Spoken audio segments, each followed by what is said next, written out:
안녕하세요. 믿고 보고 믿고 찾는 30년 경력의 찐 중국통, 김성순 박사가 진행하는 김성순 TV입니다.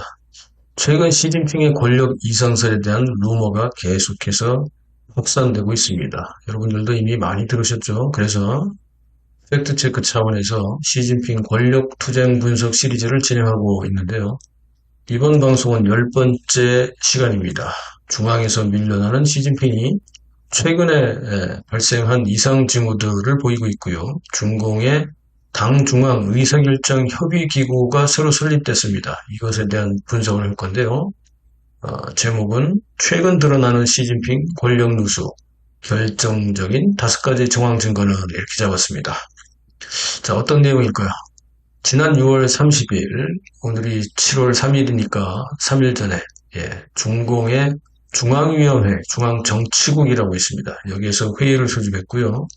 이 회의에서 당 중앙 의사결정 협의기구 조례를 발표했습니다. 중공의 관변 언론인 통신사인 신화사의 보도에 따르면 중국 공산당 당 중앙 의사결정 협의기구를 설립을 했고 당 중앙이 중요한 업무에 대해 집중적이고 통일된 지도를 강화하고 중요한 임무 실현을 추진하도록 하기 위해서 만든 중요한 제도적인 조치라고 이렇게 설명을 했습니다. 근데 이게 뭐 이렇게만 들으면 무슨 얘기인지 잘 이해가 안 되시죠? 그래서 풀어서 설명을 하자면요. 1억 명이 넘는 중국 공산당 당원 시대가 됐습니다. 그죠? 이미 제가 보도를 했죠. 그래서 이 1억 명을 대표하는 가장 중심의 위치에 있는 205명으로 구성된 중앙위원회가 있습니다. 205명을 중앙위원이라고 하는데요. 이 당 중앙은 바로 이 중앙위원회를 말합니다. 1억 명 중에서 205명, 중앙위원회의 중앙위원, 그리고 여기에서 다시 24명으로 간추려진, 24명으로 뽑혀진 핵심 조직인 중앙정치국에서 회의를 열었다는 겁니다. 중앙정치국이 그 핵심 인력들이 되는 거죠. 그리고 여기서 당 중앙 의사결정 협의기구라는 걸 새로 설립했다는 겁니다. 이해되시죠, 이제? 그런데 14억 중국인들을 지배하는 집권당인 중국공산당은요, 1억 명이 넘는 당원을 보유하고 있는 거대 야당이 되었습니다. 거대 여당이 되었습니다. 여당. 이 여당을 움직이는 곳이 바로 이들이 말하는 당 중앙입니다. 그래서 설명드렸던 대로 당 중앙은 곧 205명의 중앙위원이 속해 있는 중앙위원회이고, 그러나 실제로 이 205명도 많다 보니 실제 중요한 일을 의결하는 곳이 바로 다시 205명의 중앙위원회에서 선발된 25명으로 항상 하는데 이번 시진핑 3기에서는 24명이 됐습니다. 그래서 24명이 속해 있는 중앙정치국입니다. 이들 24명의 중앙정치국 국원이라고 하는데요. 위원이라고 하기도 하고, 국원이라고 주로 많이 쓰는데, 이 24명의 중앙정치국 국원 중에서 다시 7명의 상임위원을 뽑아서 운영하는 것이 바로 최고 의결기관이 되어 있는 중앙상임위원회죠.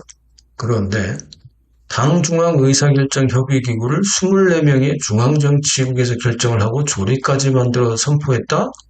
이건요, 그러면 한편으로는 정상적인 의결 과정으로도 볼 수 있지만 이런 정도의 매우 중차대한 일이라면, 이렇게 중요한 일이라면 오히려 24명이 아니고 7명으로 압축된 중앙상무위원회에서 결정하는 것이 지금 시진핑 시대의 일상적인 일이죠. 이게 이상하다는 겁니다.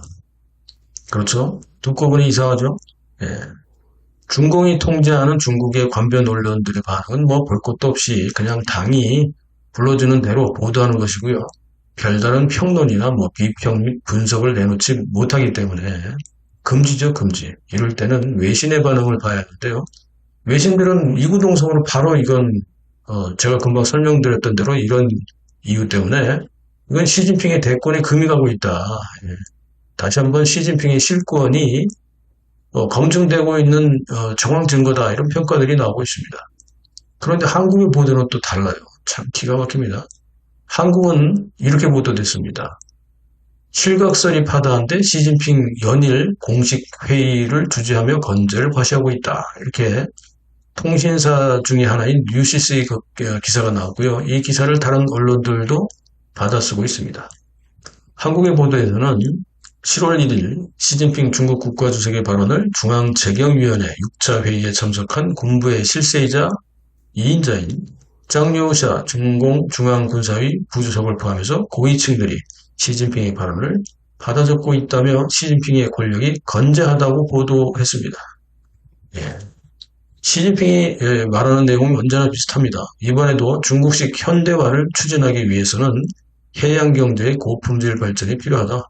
중국 특색의 해양 강국의 길을 걸어야 한다고 발언했다고 소개했습니다만 뻔한 소리를 아무런 구체적인 방법이나 실천 계획도 없이요. 중국식으로 잘해보자는 말에 불과합니다만 중국식으로 제대로 될 리 없고요. 중국 특색으로 주장하는 전제주의 통제 방식으로 얼마나 가능할지도 사실 의문점입니다. 그냥 차라리 그냥 간단하게 이렇게 해석하면 됩니다. 중국식 현대화, 중국 특색 해양강국 이게 그냥 간단하게 서태평양은 우리가 먹자. 빨리 먹자. 이게 해양경제의 고품질 발전이라는 얘기하고 똑같은 겁니다. 한마디로 개선이죠. 자, 계속해서 또한 이번 방송의 키워드인 당중앙의사결정협의기구 회의인 중앙정치국 회의에서 시진핑의 발언을 한국 보도에서는 짱여샤 중앙군사의 부주석을 포함한 참석자가 받아쓰고 경청을 했다고 보도했습니다. 이렇게 되기 때문에 시진핑이 건재하고 있다는 거죠. 이게 어떻게 보면요. 한국 언론인지 중공의 관변 언론인지 분간이 가지 않을 때가 많습니다. 왜 이렇게 표현했을까요? 중공의 음흉한 돈이 마구마구 한국의 언론사와 기자들에게 뿌려졌을까요? 아니면 도대체 무슨 꼬투리를 잡혀 있을까요? 한국의 언론들은 언제든 시진핑의 부름을 받고 달려가 시진핑의 입장에서 기사를 다룰 준비가 되어 있는 것을 서로 먼저 시진핑에게 알리기 위해 꼬리치고 매일 고군분투하고 있는 것처럼 보입니다. 이게 뭐 기자정신이나 용기가 사라진 지 오래된 한국의 언론들 참으로 비겁하고 한심한 개쓰레기 기레기들로 변해버렸습니다. 이거 어떻게 받아들여야 할까요? 이번 문제에 대해서. 저는 시진핑의 권력에 분명히 문제가 있다는 판단입니다. 예전과는 달리 달라진 시진핑의 권력 누수 현상 중에서 가장 최근에 정황적 증거로 삼을 수 있는 내용을 정리해보면 크게 5가지로 압축할 수 있습니다. 이건 루머하고는 상관없는 내용이고 말 그대로 현재 진행 중인 정황을 근거로 분석할 수 있다는 의미입니다. 실제 일어나고 있는 상황이라는 얘기죠. 자, 5가지 뭘까요? 첫째, 당 중앙의 핵심이라고 시진핑을 소개하던 관례가 어느 날인가부터가 사라지고 있습니다. 그렇다면 이 말은 시진핑이 더 이상 당 중앙의 핵심, 중앙 핵심이 아니라는 말이 되기도 하죠. 만약 아직도 시진핑의 권력이 강건하다면 이번 당중앙 의사결정협의기구 설립에 대해서도 위대한 영도자, 중공의 총석이, 중국의 국가주석, 중앙군사위 주석, 국가중앙군사위 주석, 등등, 무슨 위원회의 또 주석 등등, 이렇게 어쩌고저쩌고 이렇게 막 달아가면서, 이 많은 직책을 설명하고 난 뒤에 그 뒤에 시진핑은, 그래서 이 기구를 설립하고 친히 집중 영도를 이끌었다. 뭐 이런 식으로 이제 보도가 되게 되거든요. 이런 12여 찬가와 같은 찬양이 있어야 되는데요. 그냥 이번에는 중앙정치국 회의에서 이러한 기구를 설립했다. 이렇게 간단히 보도되었습니다. 이건 평소와는 다르죠. 시진핑이 했다는 소리가 없어요. 중앙정치국 회의에서 이 기구를 설립했다는 거예요. 이상하지 않습니까? 네.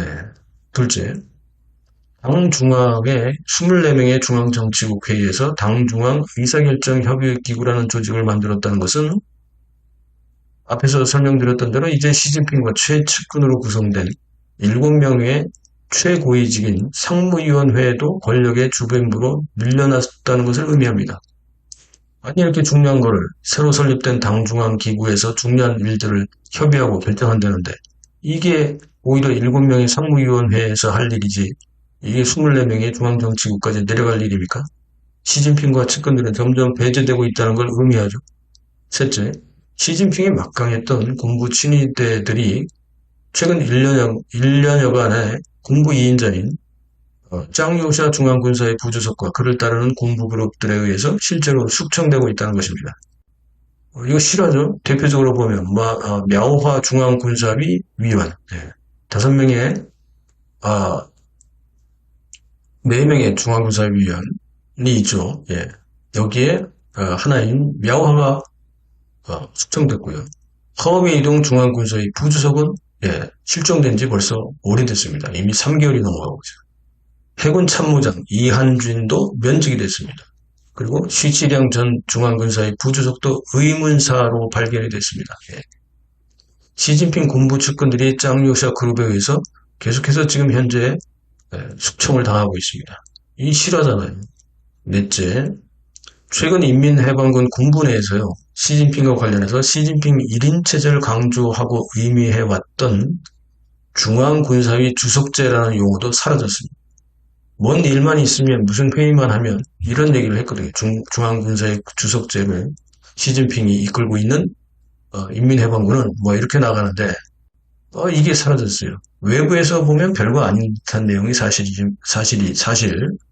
일반인들이 보면 별거 아닌 듯한 내용이 그러나 폐쇄된 중공의 전제주의 조직에서 최고 지도자에 대한 서술과 칭송이 사라진다는 것은 권력의 힘이 그만큼 빠져 있음을 의미합니다. 권력 변화가 있다는 거죠. 5째, 최근에 시진핑을 칭할 때요. 당연히 붙였던 총석이나 중국 공산당 총석이나 중국 국가주석이라는 직책이 사라지고 그냥 시진핑이라는 이름만 거론되기도 합니다. 최근에 한두 달 사이에 6월 달에 있던 얘기인데 이 역시 지난 13년간 당연히 없었던 사실입니다. 신문 보도가 됐든 TV 뉴스가 됐든 있는 직책 모두를 붙여서 지루할 정도로 붙인 뒤에 마지막에 시진핑은 뭐뭐뭐 했다라고 했던 과거와는 달리 최근 들어 시진핑의 직책 호명이 사라졌다는 것은 그만큼 시진핑의 위기를 반영합니다. 이건 중공이 늘 하던 정치적인 암시인 것입니다. 이제 중공과 중국을 연구하는 연구자들은요. 7월 말 8월 에 열려왔던 제가 중공의 여름 국정 학예 워크숍으로 풀어서 설명하는 북대하 회의, 베이다이허 회의가 언제 개최될지 어떤 결과가 나올지 주목하고 있고요. 그리고 중국 공산당 20기 제4차 중앙위원회 전체 회의, 즉 4중전회가 언제 개최되고 무슨 결과가 나올지에도 주목합니다. 이미 앞편에서 말씀드렸던 것처럼 시진핑은 2개의 중요한 국제정상회담에 불참하고 있습니다. 유례가 없는 일이죠.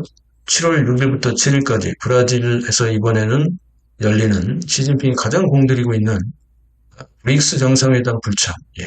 이거 있을 수 없는 일입니다. 불참하고요.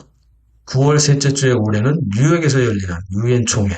이것도 불참합니다. 그렇다면 7월 달에 중국 공산당 내부에 중요한 회의가 있고요. 결정해야 할 일이 있다는 의미겠죠. 그러니까 해외에 못 가는 거죠. 시진핑의 시대가 곧 끝날 듯한 조짐이 보입니다. 계속해서 시진핑 권력투쟁 분석 시리즈를 주목해 주시고 다음 편은 11번째로 시진핑 시대 종말 누가 떠오르고 있나 2가지 서로 다른 버전 편을 준비합니다. 기대해 주시고요. 시청해 주셔서 감사합니다. 그리고 작년 10월부터 아스팔트 나가서 집중하지 못하다 보니 유튜브 적자가 누적 적자가 지금 9개월째 아주 심각합니다. 그래서 편집팀도 알바팀도 다 해체했는데 여러분들의 그 성원에 의해서 편집 후원 해주시는 분들께 깊이 감사드리고요. 또 안 해주신 분들은 또 편집 후원에도 적극 참여해 주실 것을 요청드립니다. 다음 시간에 뵙겠습니다. 감사합니다.